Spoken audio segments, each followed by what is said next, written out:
Aujourd'hui, je suis avec Thomas et David et on va parler de freelancing et salariat. Je vous laisse vous présenter, même si on a déjà un petit aperçu, on sait que vous faites du dev, mais expliquez un peu, votre parcours peut-être et puis, ce que vous faites aujourd'hui. Bonjour à toutes et tous. Thomas Birnex, je suis aujourd'hui développeur front-end pour Sogeti, qui est une filiale de Capgemini. Je suis en salariat, en CDI très classique. Avant de faire ça, c'est issu d'une reconversion. Avant de faire ça, j'ai été freelance pendant 4 ans dans la communication numérique de manière générale, avec de la photographie, de la vidéo et du marketing pour des petites et moyennes entreprises, plutôt ciblées sur des toutes petites entreprises, voilà. Et puis bon, sur un parcours de vie, il y a un moment donné où j'ai décidé de me réorienter. Et suite à ça, pour faire de l'expérience, pour plein de raisons dont on va probablement discuter avec David et Fanny aujourd'hui, je me suis plutôt retourné vers le salariat. Et voilà, aujourd'hui, ça va faire un peu plus de 2 ans que je travaille en tant que salarié, en tant que développeur front-end et consultant en accessibilité numérique. Moi, je suis développeur front-end, mais plus orienté creative dev. Je pourrais expliquer plus tard à quoi ça correspond. Et aujourd'hui, je suis freelance et je fais des missions avec plein de boîtes, mais je gère aussi un studio de dev plus design que j'ai lancé il y a pas si longtemps que ça. Et pour le parcours, c'est un peu plus atypique puisque j'ai commencé il y a des années, vers 2005-2006, en école d'ingénieur informatique. Et à ce moment-là, ça me plaisait pas trop. Du coup, j'ai arrêté. J'ai fait plein d'autres trucs. J'ai notamment bossé chez Apple pendant 10 ans. Et ensuite, je suis revenu à mes premiers amours, donc le dev, et j'ai fait une reconversion avec la White Call School. Et ça s'est plutôt très bien passé. Et ensuite, j'ai fait pas mal de jobs en CDI. Je suis revenu formateur à la White Call School parce que je voulais retransmettre ce que m'avait gentiment appris cette école. Et ensuite, je suis passé freelance. Et là, ça fait 2 ans que je suis freelance. Et ça se passe plutôt bien pour moi, donc je suis plutôt content. Et je suis content que du coup Thomas soit revenu en CDI, comme ça on va pouvoir faire des échanges de pourquoi est-ce que l'un est mieux que l'autre ou pas. Donc c'est cool. Exactement, David. Vous l'avez dit, Thomas, toi, tu es en CDI, David, tu es en free. Est-ce que c'est un choix, votre situation actuelle, ou est-ce que c'est une opportunité qui s'est présentée à vous et que vous avez acceptée? Ouais, alors moi clairement c'est un choix. C'est un choix parce que donc j'ai fait sur la reconversion, j'ai fait 6 mois de bootcamp, 6 mois de stage et puis j'ai fait 1 an d'alternance. Et pendant mon année d'alternance, il se trouve que ma compagne est tombée enceinte, ce qui était quelque chose qu'on cherchait, hein. Et du coup, pour avoir vécu le freelancing, bon, j'ai vécu le freelancing d'une manière un peu particulière parce que quand je me suis lancé, je dirais 6 à 8 mois après, il y a eu un truc, enfin, pas important, mais qui s'appelle la crise Covid. Voilà, donc Ah, important. ouais, voilà, pas vraiment un détail. Et du coup, ben, forcément, ça a impacté notamment toute la partie communication événementielle, présence sur place, photographie, vidéo, puisque j'ai perdu entre 5 et 6 000 euros de contrat, Mm. et sur des trucs sur lesquels on ne pouvait pas revenir, des événements annulés qui n'ont pas eu lieu. Je faisais un petit peu pour faire des compléments de finances, je faisais un petit peu de mariage, c'est pareil, il y a des mariages qu'on a annulés et pour le coup, j'ai rendu les arts, ce qui était, vu la situation, évidemment normal. Donc voilà, j'ai perdu comme ça un peu d'argent. Il a fallu continuer à vivre pendant cette année qui a suivi. Ça a été le plus compliqué. Donc voilà, il y avait comment est-ce que je source des clients, comment est-ce que j'arrive à avoir une dynamique un tout petit peu différente avec beaucoup moins d'événementiel, beaucoup plus de clients à distance. C'est là en fait où j'ai commencé à faire des sites internet sur la partie marketing avec du WordPress. C'est comme ça que j'en suis venu à ma reconversion ensuite. Bref, mais tout ça, ça a été une charge, ça a été un poids parce que bah, il faut rembourser le crédit, il faut nourrir sa famille, etc. Et donc, ben forcément, avec un deuxième enfant qui arrivait dans notre vie, avec ma compagne, le choix du salariat, ça me permettait de tous les à côté. Je pense que David en parlera, je lui laisserai la main là-dessus, mais quand on est entrepreneur, quand on est freelance, on est à la fois son comptable, on est à la fois son communicant, on est à la fois son commercial. Donc même si on peut évidemment prendre des prestataires, on peut se faire aider, il y a quand même une charge mentale professionnelle qui est importante. Et je voulais, moi, ne pas avoir ça. Je voulais ne pas me poser trop de questions, je voulais ne pas avoir trop de responsabilités, avoir un salaire correct qui tombe tous les mois pour pouvoir subvenir aux besoins de ma famille étant ma première priorité, avant la partie professionnelle. Donc vraiment, le choix du salariat, pour moi, il était tout indiqué. Je dis pas que dans un avenir plus ou moins proche, je vais pas être amené à redevenir freelance.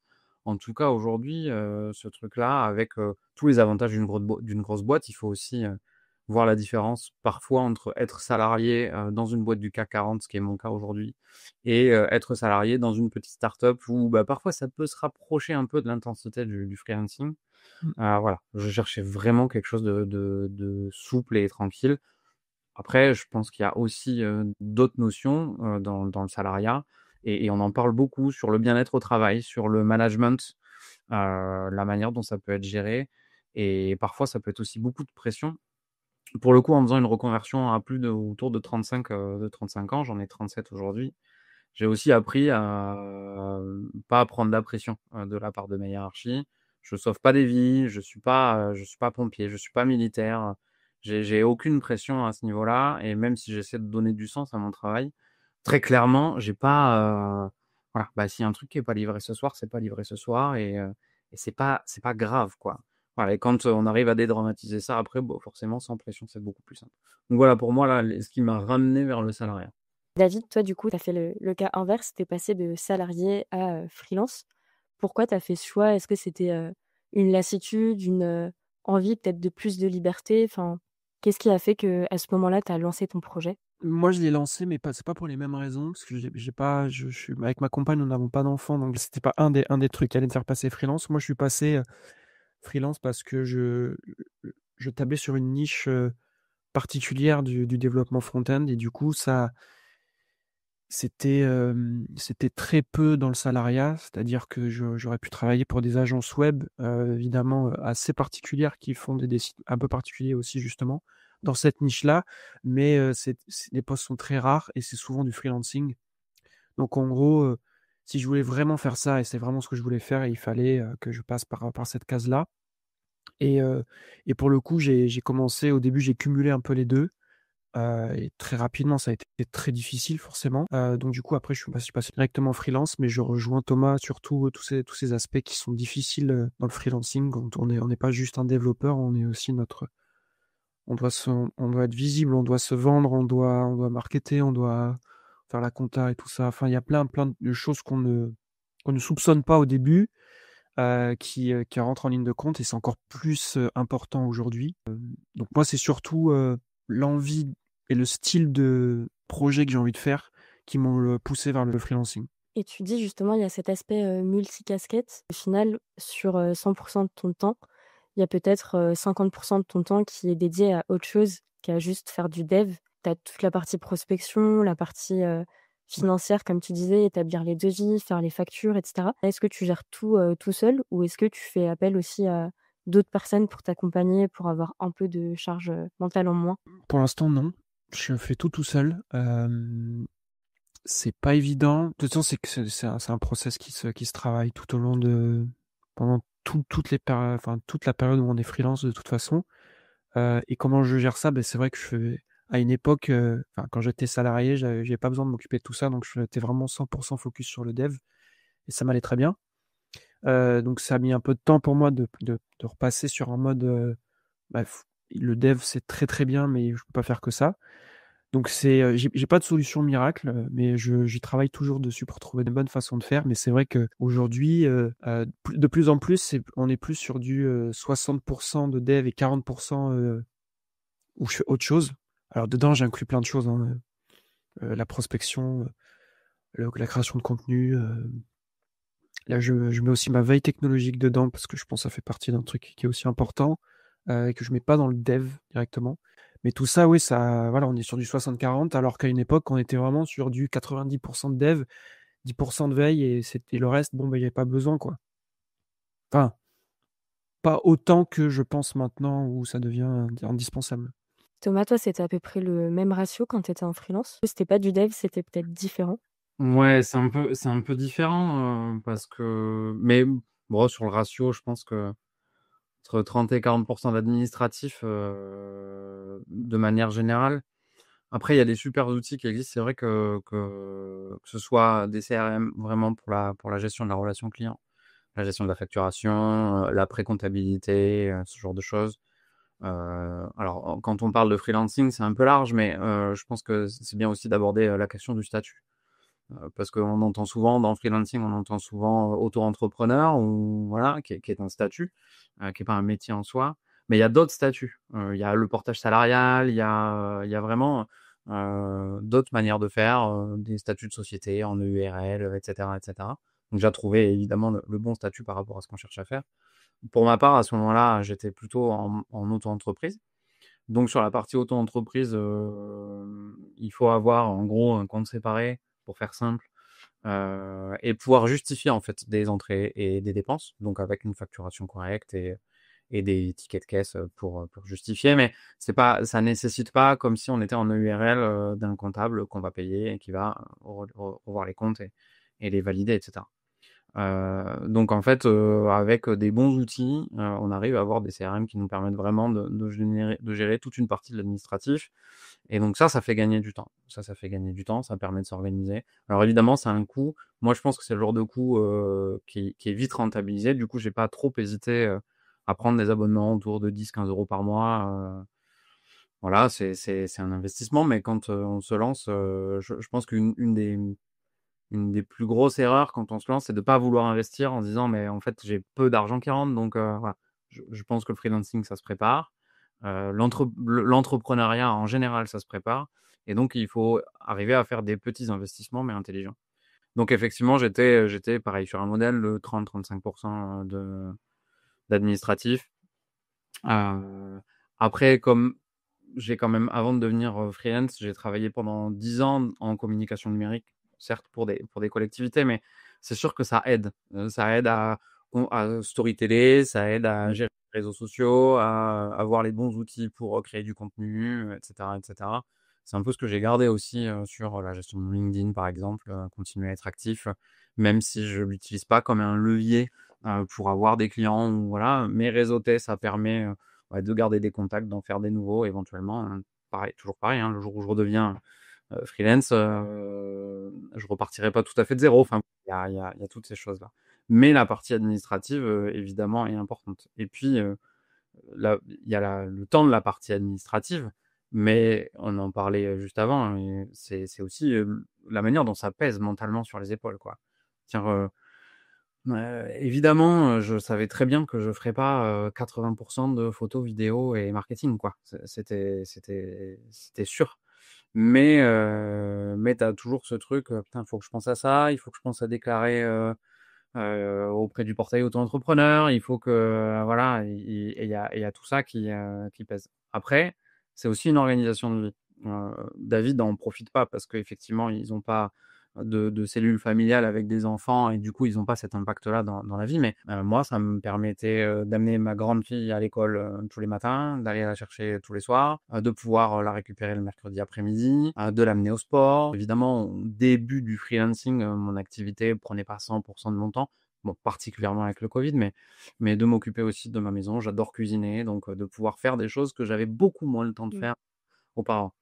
Donc voilà, parce que j'ai pas envie qu'on dresse un tableau absolument horrible du freelancing. C'est pas horrible, il y a en fait dans les deux versions, il y a des avantages et des inconvénients. Et du coup, il y a aussi comment est-ce que j'organise mon emploi du temps. Bah oui, si je suis un hyper lève-tôt, je peux commencer à bosser à 6 h du matin et amener mes enfants à 8 h et reprendre après une heure de pause, aller faire une séance de sport en plein milieu de la journée.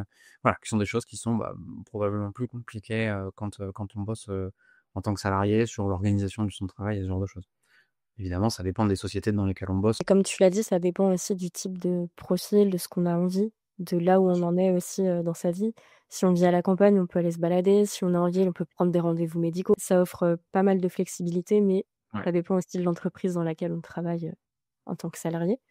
David, toi, est-ce que tu avais déjà une petite expérience en communication? Thomas, tu avais déjà du coup plusieurs cordes à ton arc avant de commencer la freelance, quand on a fait. Toi, David, c'était vraiment un saut vers l'inconnu, ou tu as préparé un peu l'arrivée en freelance? J'ai préparé l'arrivée en freelance, surtout la partie administrative. en fait. Et je me suis, comme disait Thomas, je me suis renseigné sur tous les statuts, sur tout ce qui pouvait m'aider.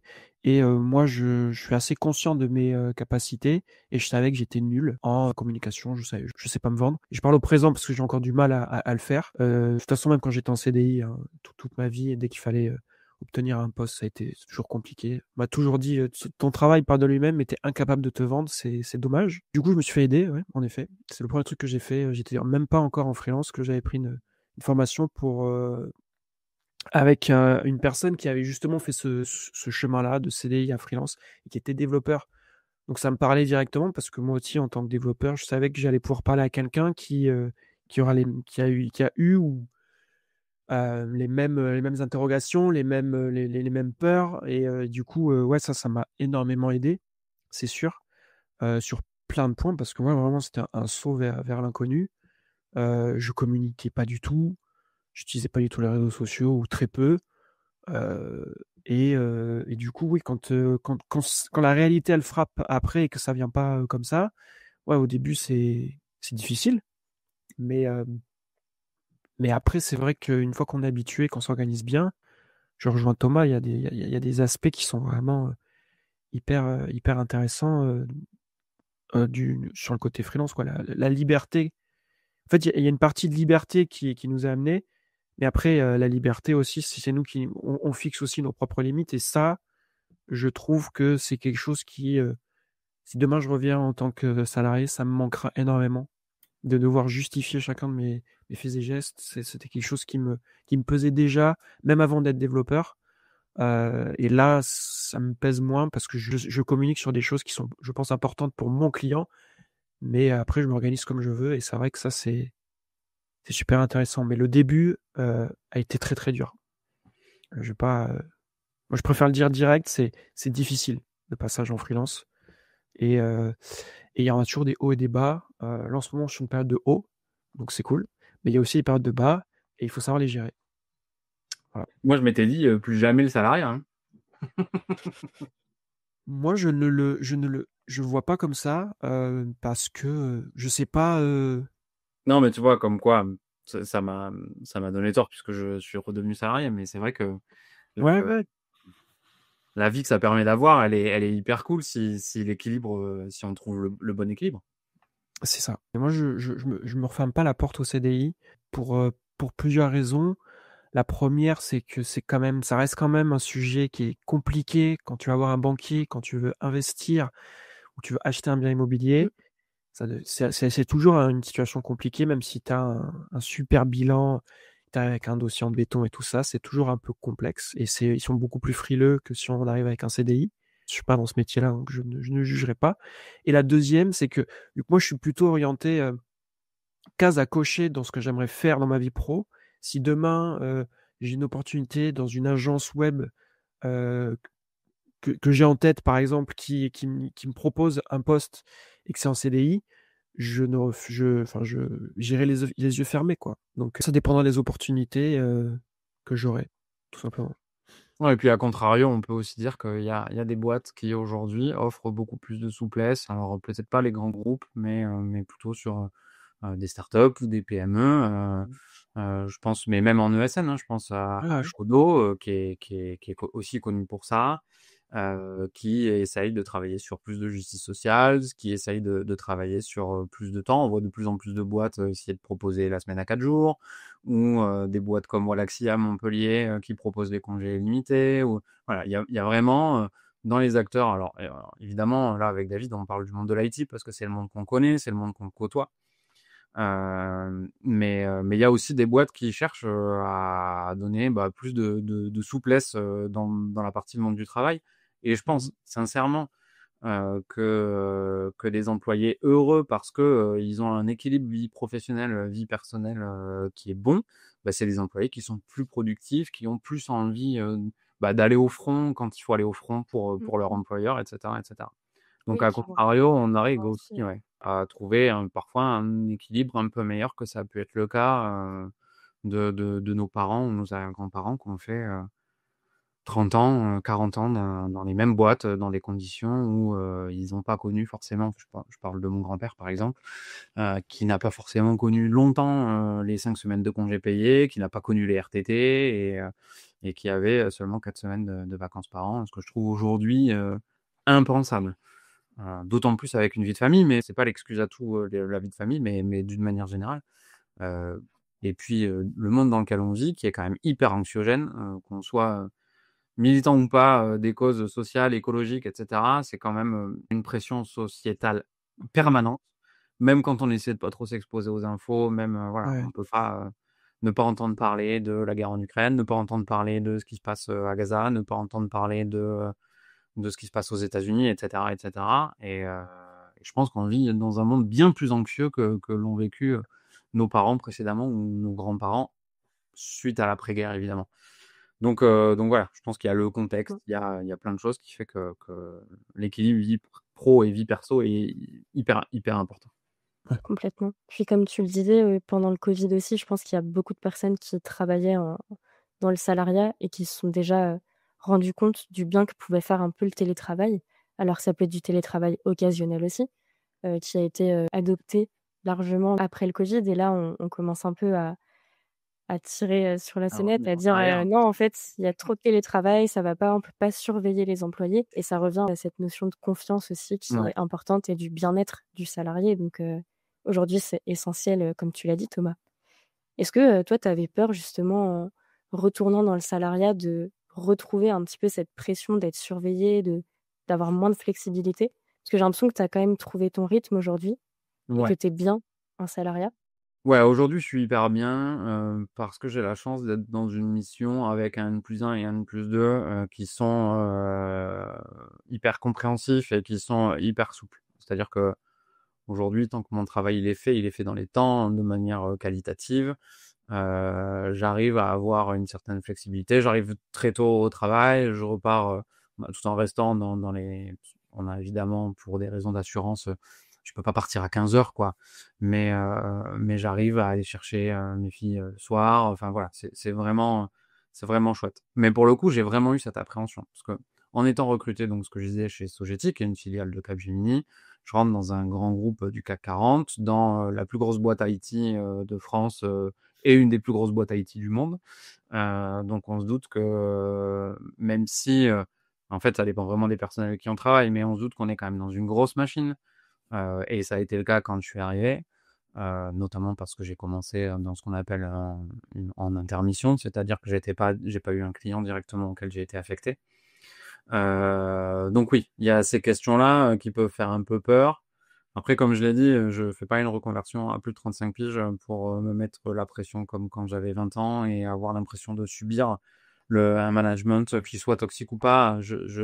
Très clairement, c'était pas du tout mon optique. Donc là-dessus, je me faisais pas trop de soucis. Mais oui, on ne sait pas à quelle sauce on va être mangé. Ça fait partie des choses qui peuvent faire un peu peur.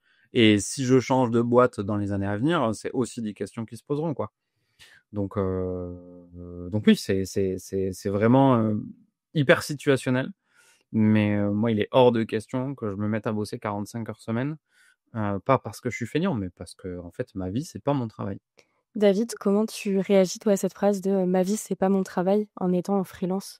Est-ce que tu es plutôt d'accord ou tu passes justement beaucoup de temps derrière, ton entreprise? Je suis d'accord avec ça, mais j'ai du mal à l'appliquer à moi-même. Donc je suis content d'avoir madame derrière qui me remet les pendules à l'heure en me disant c'est bon, je crois que tu as assez travaillé pour aujourd'hui. Après, je pense que ça vient aussi c'est pas un problème. Enfin, j'allais dire que c'est un problème, mais moi, j'aime énormément ce que je fais, donc forcément, j'ai du mal à m'en détacher, quoi. Quand je suis sur un truc, et que ce soit dans le travail ou sur d'autres aspects, quoi. Si je suis sur un truc qui me plaît, ça devient obsessionnel, quoi. Il faut que ça avance, il faut que j'y arrive, faut que je sois content du résultat. Donc, du coup, oui, je suis d'accord avec cette phrase à 100%. Maintenant, l'appliquer, c'est pas évident. C'était plus facile en CDI qu'en Oui. freelance, c'est une certitude. Parce que là, en fait, c'est un truc qui me manque vraiment, par contre, pour le coup. Je dis mon 9h, 17h, n'importe quel horaire, mais à 17h05, c'est fini, quoi. Et je ramène rien à la maison, quoi. Alors que là, bon, j'ai fini mon dernier email ou la dernière chose que je voulais faire. Je pense déjà à ce que je vais faire le lendemain ou peut-être j'ai pas fait un truc que je voulais faire dans la journée et je peux pas me dire oui, bon, bah, je le ferai demain. Si, je pourrais me le dire, mais ça va me travailler, ça va me rester. Et donc, pendant que tu parlais, Thomas, de cette charge mentale, c'est vrai elle est présente. Moi, je me fais également accompagner là-dessus. Et en fait, je suis tellement dans mon truc que ça me fait du bien d'avoir d'autres gens qui me disent, mais t'es sûr que, enfin, regarde ça et ça, et de suite, je peux réajuster et tout ça. Donc ça, c'est cool, mais c'est vrai que c'est pas évident. S'organiser, c'est un truc qui est très compliqué. Sans parler de coaching, parce que vraiment le monde du coaching, c'est quelque chose de très particulier. Il y a à boire et à manger et vraiment je Ouais. citerai personne à aller se faire coacher entre guillemets. Mais par contre, le mentorat, ça peut être un truc hyper pratique et David le dit, si j'avais pas quelqu'un qui me mettait un peu, qui appuyait là où ça fait mal, peut-être que je le verrais pas et je pense que, il y a dans le monde de l'IT, mais pas que, plein de gens qui sont prêts à mentorer, à filer un coup de main. Ça peut être 1 heure par semaine ou quoi. Mais voilà, ça, je pense, c'est un truc qui peut être vraiment hyper cool. Il y a ce côté aussi quand on passe freelance. Je sais pas si c'est peut-être lié au dev, peut-être. Je pense qu'il y a d'autres métiers aussi qui sont dans ce truc-là, mais on peut très vite se sentir très seul.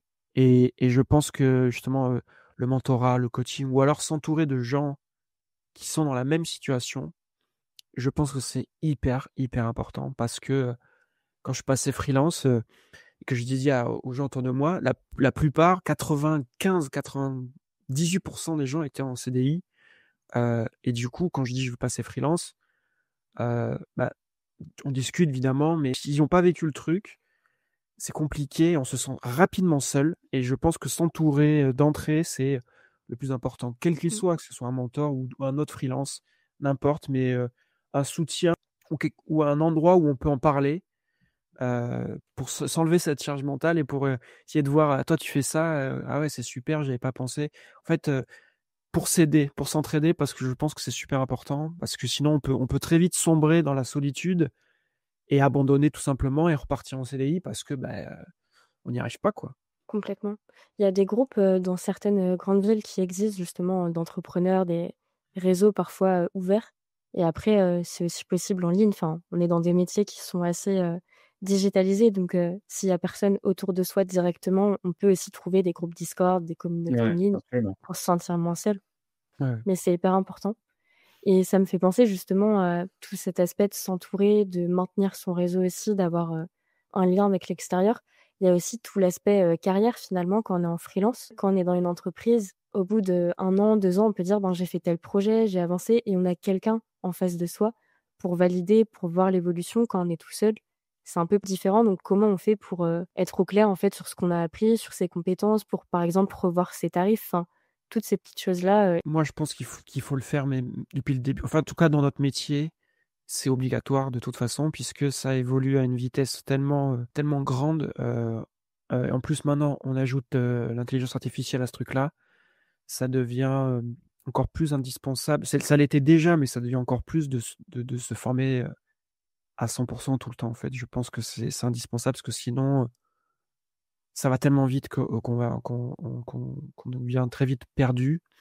Et après, sur le coup des projets, bah écoute, moi de toute façon, j'ai toujours fait ce qu'on appelle des side projects tout le temps, constamment, pour améliorer mes compétences, pour me dire ah ça j'ai vu ça, j'aimerais bien tester, je veux voir comment ça fonctionne. Ça a été, c'était pas négociable en fait. Dans mon organisation, il fallait qu'il y ait de la veille technologique et des projets pour apprendre des trucs que je ne peux pas apprendre dans une mission ou avec mon CDI. C'était indispensable. Et je pense en fait, si on fait pas ça, on sera très rapidement dépassé par la rapidité avec laquelle ça évolue. Thomas, est-ce que tu as du temps, toi, en entreprise, de te former, de faire un peu de veille ou c'est quelque chose que tu fais sur ton temps perso?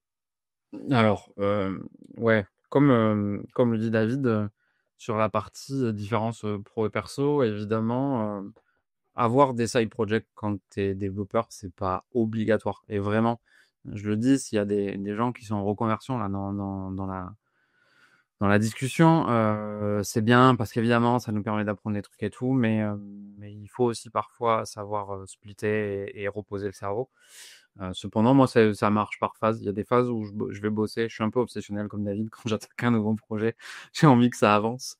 Là, en ce moment, je travaille sur une application de podcast pour enfants, en fait, qui résulte d'un besoin perso, qui est celui de ma fille qui consomme beaucoup de podcasts. Bon, bah, quel cadre sécurisé je peux lui offrir? Bon, bah là, je suis en mode obsessionnel. Je vais bosser 3 ou 4 soirs par semaine pour pouvoir avancer sur les trucs. Donc, ça me permet effectivement, sur les technos qui m'intéressent, de continuer à me former, d'aller lire de la doc, d'aller voir un petit peu les essentiels. Après, je suis dans une boîte et beaucoup de boîtes dans l'IT, c'est le cas aussi, demandent à ses employés de se maintenir formés sur les sujets actuels. David parlait d'IA. Alors, dans les grosses boîtes comme la mienne, on a des gros clients qui sont probablement plus frileux ou en tout cas qui mettent plus de temps. Alors, moi, je peux pas dire vraiment pour qui je bosse, mais dans les clients de Capgemini, il y a des Airbus, il y a des Thales, voilà, qui sont des boîtes qui finiront par mettre de l'IA dans leur process, mais où bah, forcément l'aspect sécu les refroidit peut-être un petit peu, la gouvernance des données, ça peut aussi être un sujet. Donc voilà, ça met plus de temps, mais c'est des choses qui vont finir par arriver. Et donc, bah, côté Capgemini, Sogeti, la volonté, et je pense que c'est le cas dans toutes les boîtes, c'est comment est-ce que je forme mes employés en amont pour être sûr que quand le client va avoir besoin, et c'est pareil quand on va être freelance, c'est-à-dire que là, je pense que de plus en plus de missions qui sont proposées ne se posent pas la question de savoir si c'est bosser avec l'IA ou pas. Peut-être pas assez d'ailleurs, encore une fois sur la gouvernance des données, mais au-delà de ça, bah, c'est se dire, si moi je le fais pas, si je me forme pas, si je prends pas le temps de ça, bah, je vais vite être dépassé. Donc là, je rejoins complètement ce que disait David. Pour le coup, voilà, je suis dans une boîte où on a un temps de formation minimum tous les ans et si on le fait pas, on coche pas des objectifs. Voilà, après c'est pour l'avancement de carrière, c'est pour, voilà, mais on peut le mettre à profit, pour se former sur pas mal de sujets. C'est comme ça et grâce à ça que je me suis formé et certifié en accessibilité numérique, qui est un sujet primordial pour moi dans ma carrière et dans mon quotidien. Et par exemple, bah, il y a toujours des nouveaux sujets à voir sur la partie accessibilité. Là, je vais attaquer une petite formation ou une série de formations, je sais pas encore comment je vais le gérer, mais sur l'accessibilité numérique, mais vraiment liée au smartphone. Donc voilà, on arrive même dans le privé et même en tant que salarié à se former.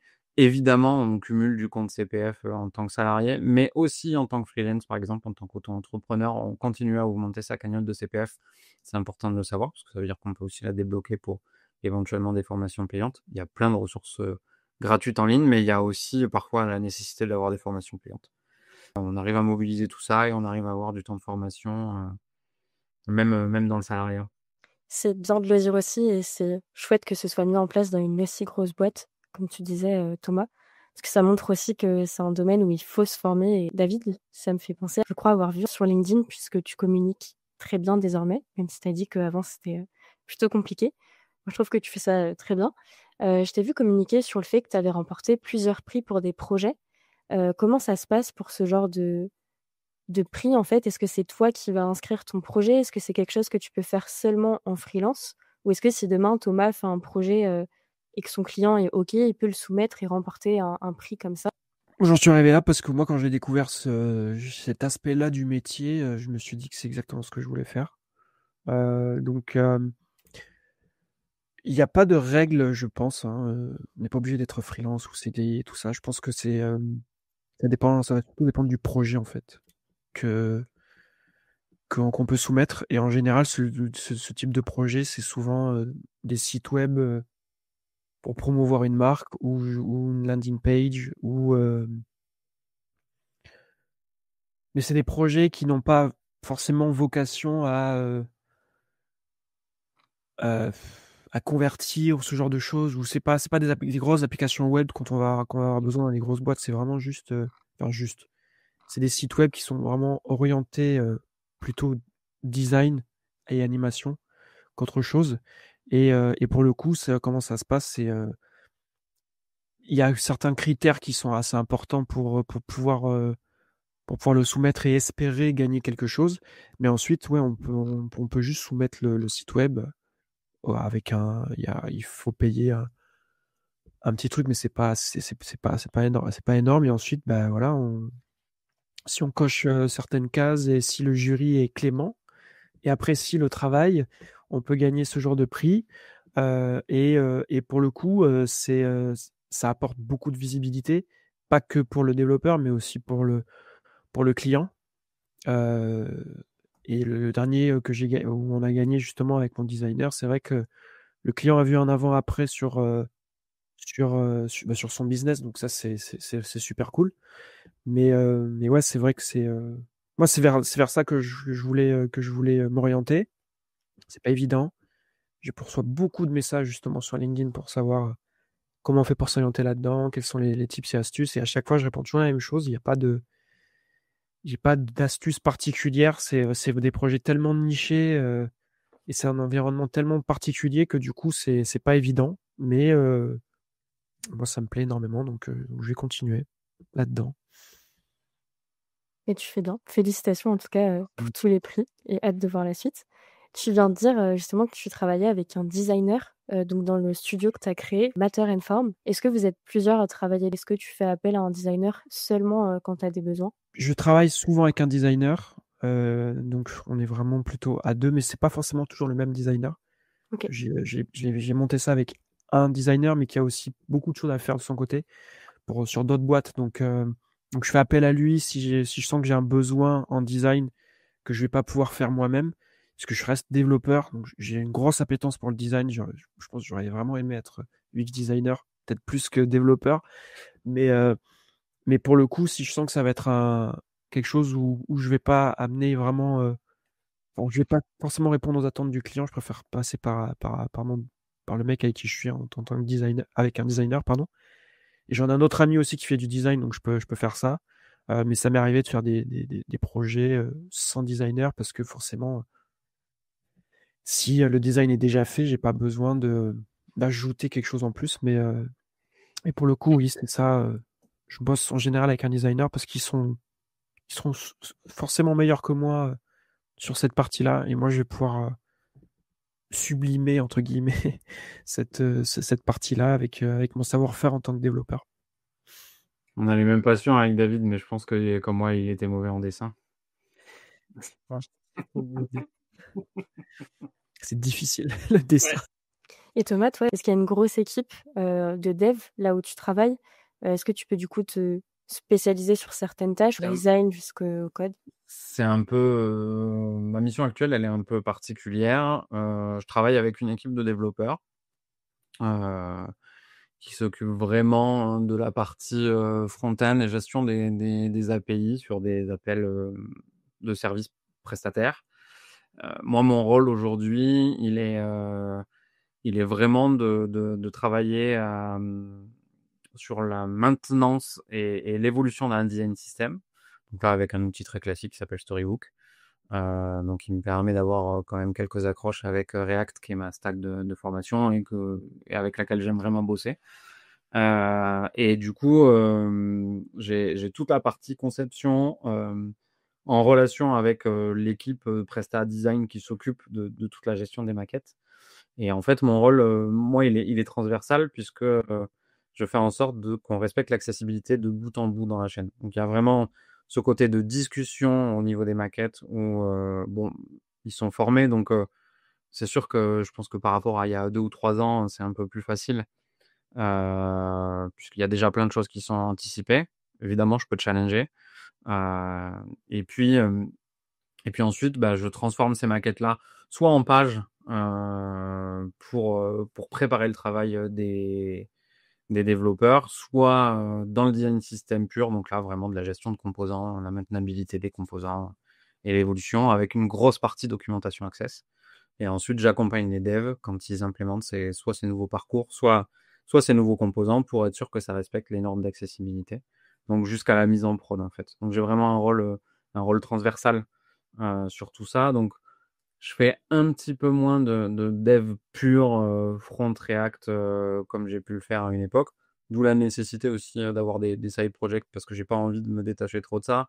C'est-à-dire que le jour où je vais avoir envie d'autre chose, ou même en restant au sein de Capgemini, hein, si je change de projet, il va pas falloir que j'ai trop perdu sur la partie Mmh. technique.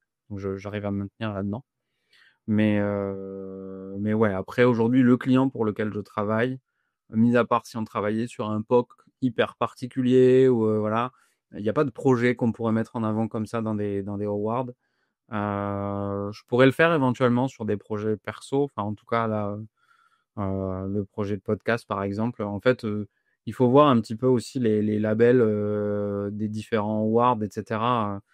Tu vois, il peut y avoir des thématiques, il peut y avoir des trucs, hyper ciblés UX, Mmh. hyper ciblés style, mais aussi sur une partie fonctionnalité, tu vois? Moi, c'est un produit pour enfants, je pourrais, chercher, pour partager ça, et éventuellement essayer de gagner des awards là-dessus.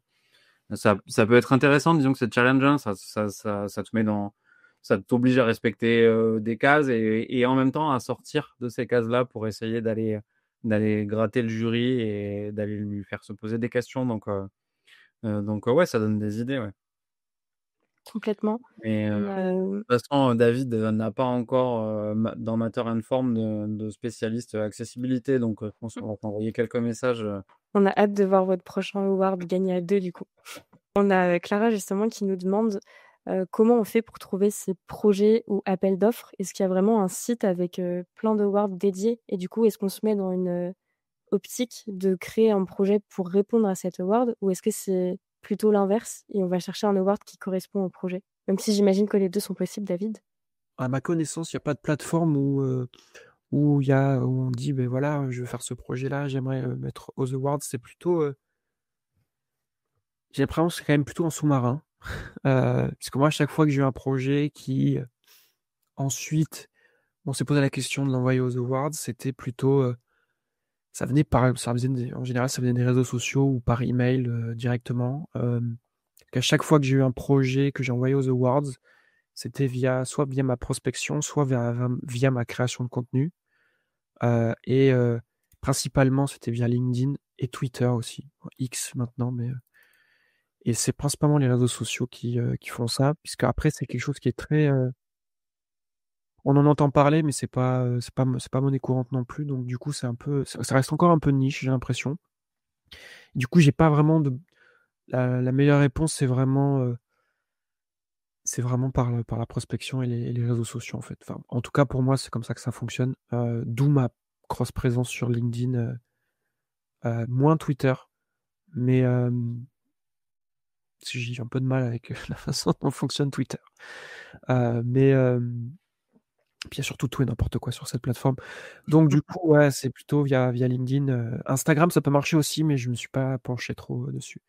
J'ai Non, pas. après pour répondre à Clara, je pense aussi que si, il y a une volonté de dire: «Bah, j'ai envie, de me tester sur des awards», je pense qu'il y a moyen, Mmh. via une bonne recherche, Google, via, une recherche, allez, je vais le dire, ChatGPT ou ce genre de choses, d'avoir, des annuaires de référence, d'awards. Il y en a des awards de trend qui sont, très connus, sur la partie design et tout, il y en a probablement qui sont moins connus mais qui fonctionnent aussi.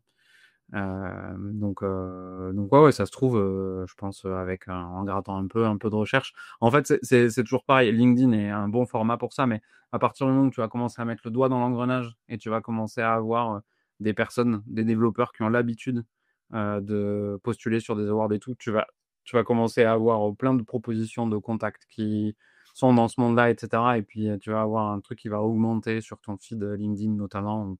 Voilà, donc très clairement, en commençant à gratter un tout petit peu la surface, tu vas vite finir dans la dynamique. Et ouais, et Enfin, je pour n'avais pas finir trop là-dessus, surpris, vous avez compris, quoi. mais ouais, mais pour finir là-dessus, pour la petite histoire, en fait, moi, si tu veux, comment je suis rentré dedans, je voulais rentrer dedans depuis un moment, mais j'étais conscient qu'il me manquait des choses à atteindre techniquement surtout. Donc je suis pas rentré directement dedans, je fais étape par étape et en fait, je me suis dit: «Bah, je vais faire un portfolio, un énième portfolio», sauf que celui-là, je vais l'orienter pour essayer de me faire remarquer par ces plateformes-là.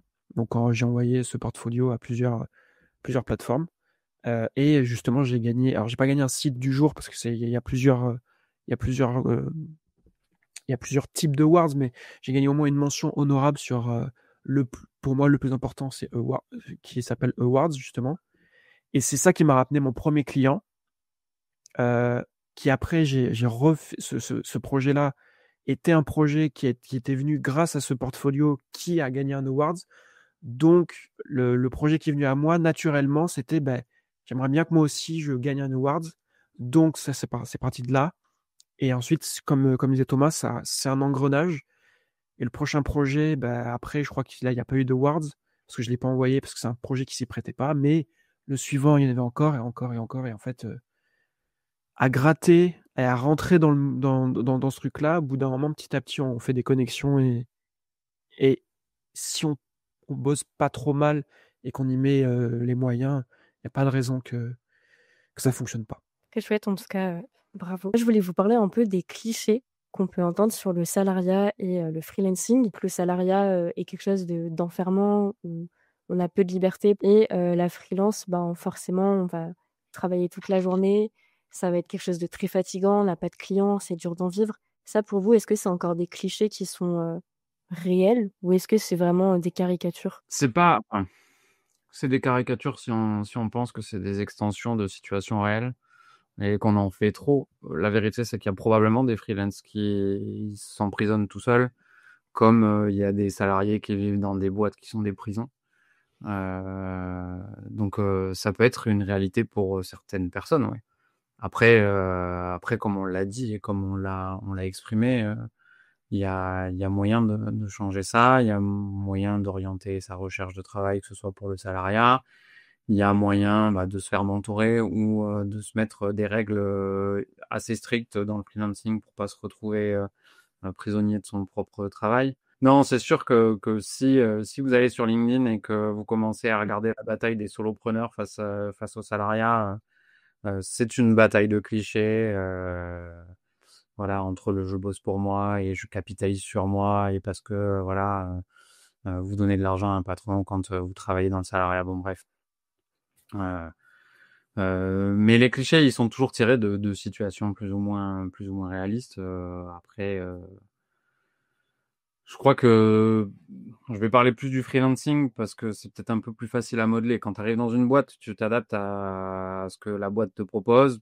Tu le sais avant ou pas d'ailleurs, et puis tu t'acceptes ou pas. Et si t'acceptes pas, tu te barres ou tu subis, et tu te barres plus tard. Mais tu peux probablement un peu moins modeler, même si tu es un indécrottable syndicaliste. Ça te suffit pas souvent. Par contre, le freelancing, tu vois, si demain je retourne sur le freelancing, je sais qu'il y a des choses que je ne referai pas comme la première fois. Et notamment ce que disait David, euh, j'essaierai de faire en sorte de dire, voilà, moi à 17h, c'est fini, quoi. Voilà, je coupe. Et en fait, tu t'éduques toi-même et t'éduques tes clients. Si dès le départ, tu te mets pas esclave de tes clients et que si dès le départ, tu te mets pas esclave de toi-même et que tu te mets pas esclave de tes clients, tu peux arriver à mettre en place une rigueur qui te correspond. Alors peut-être, ouais, ça va être un peu dur. On dit, ouais, putain, mais si je bossais une heure de plus, peut-être que je pourrais arriver à gratter un truc. Ouais, mais non, en fait. C'est hyper important d'avoir une hygiène professionnelle et une hygiène mentale qui te permettent de le vivre. Parce qu'en fait, si tu te crames et qu'au bout de 2 ans et demi, tu te fous en burn-out, en fait, tu as tout perdu. Mieux prendre le temps. Je pense que c'est ça qui est compliqué. Il y a une horloge, quoi. Tu as, prendre le cas classique du départ en freelancing, après avoir bossé en CDI, bon, alors aujourd'hui, c'est 1 an et demi de chômage, avant c'était 2 ans. Je me dis, j'ai 1 an et demi ou 2 ans pour générer suffisamment pour me payer un petit peu. Donc tu as cette pression-là. Mais je pense que malgré cette pression-là, tu gagneras à vraiment te mettre en mode hygiénique professionnel et mental. Et après, oui, il faut aller gratter des réseaux, il faut aller gratter des contrats. Ça vient pas tout seul malgré tout. Mais voilà. Donc sur la partie cliché, bon, on entendra toujours les mêmes choses de toute manière. Je pense que là, c'est à chacun de se faire son trou et à établir ce qu'il a envie pour lui-même, quoi. Exact. Je suis d'accord avec ça. Là, les clichés, ils existent pour une raison, parce que c'est parce que forcément, ce sont des trucs qui ont été qui sont vécus, qui ont été vécus, qui vont être vécus, qui continueront à être vécus. Mais je pense que c'est surtout ce qu'on en fait, en fait. Il y a de tout dans le salarié, il y a de tout dans le freelancing, et c'est surtout à la personne qui choisit le salariat ou le freelancing, d'être en accord avec avec ses choix, en fait, tout simplement. Il y a des trucs que j'aime pas dans le salariat, il y a des trucs que j'aime pas dans le freelancing, mais il y a aussi des trucs que j'aime bien dans le salariat, il y a des trucs que j'aime bien dans le freelancing, et puis je fais mon trou, je fais mon trou, quoi. Donc, oui, il y a des clichés, ils continueront, et parfois c'est vrai, mais est-ce que t'es en accord avec ça? Bah alors on s'en fout. Voilà. Il y en a qui sont hyper contents d'être en CDI, d'avoir leur 9h, 17h et de pas se poser de questions, et tant mieux. Et il y en a qui veulent vraiment bosser pour eux et qui bossent, qui se crament aussi, mais tant pis. Enfin, c'est pas tant pis, mais au bout d'un moment, c'est les choix de chacun, quoi. Donc, voilà. Mais je pense que c'est hyper important de le repréciser, en fait, parce que parfois, quand on a une lassitude, qu'on soit en salariat ou en freelance, on peut se dire: «OK, en fait, c'est pas mon travail qui me va pas, c'est mon statut et donc je vais m'orienter si le salariat ne me convient plus, si j'ai l'impression d'être prisonnier de mon entreprise, je vais essayer de me lancer en freelance parce que là, je serai libre» et en fait, peut-être qu'on se trompe aussi de problème et que la solution, comme tu le disais, Thomas, c'est juste de changer de boîte et de trouver une entreprise Ouais, qui est bien plus en sûr, ça accord peut avec nos être. valeurs.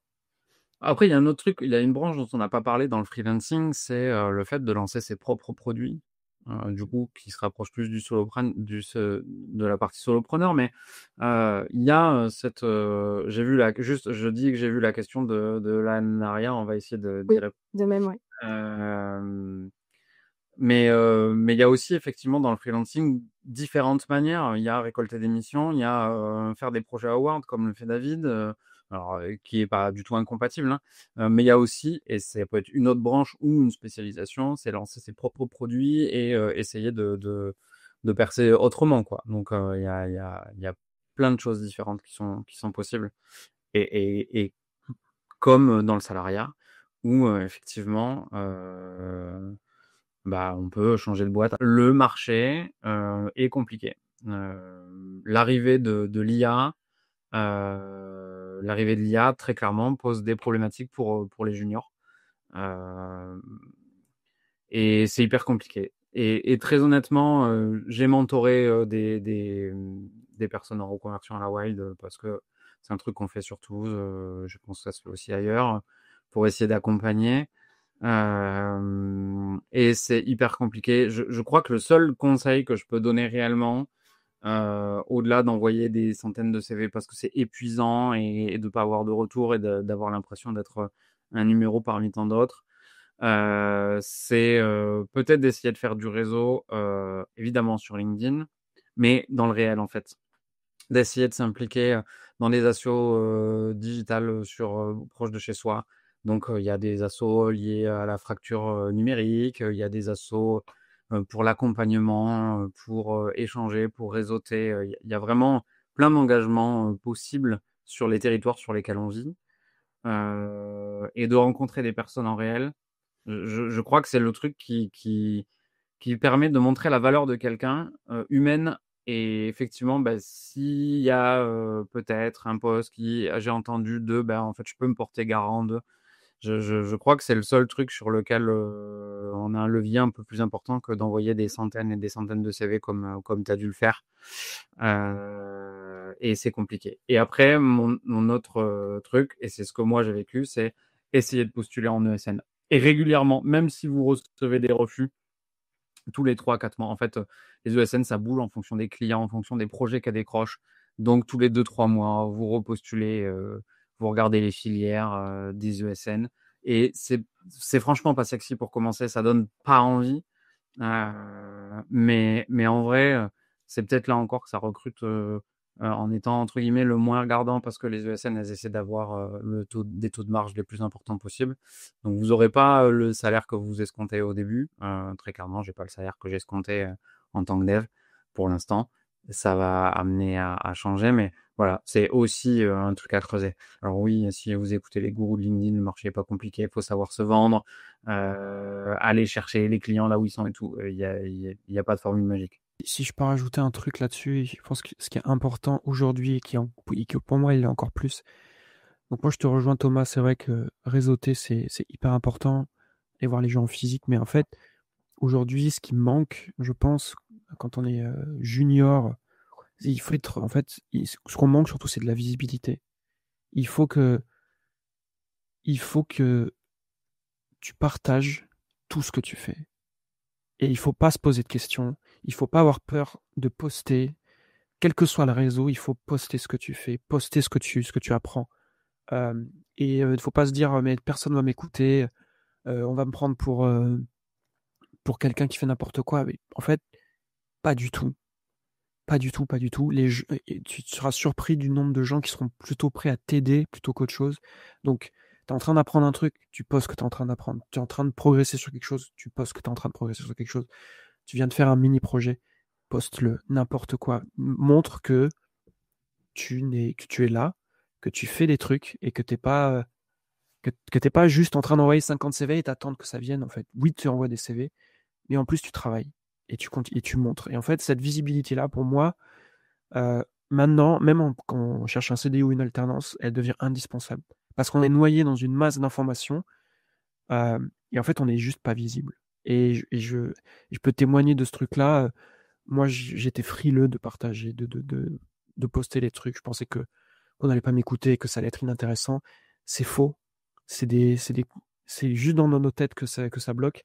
Il faut partager et plus on est visible et plus on reçoit des opportunités, même si on est junior. C'est un super conseil. Et Thomas aussi, merci pour ta réponse, pour tes conseils. C'est vrai qu'on conseille nous aussi toujours de continuer à travailler sur des projets, même si c'est des projets fictifs.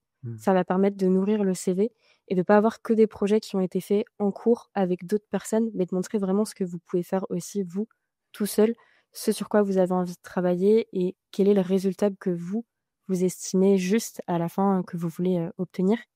Quand tu dis travailler sur des projets fictifs, moi j'ai envie de dire aller plus loin. Travailler sur des projets qui Donc, vous permettent de résoudre une problématique, qui vous concerne.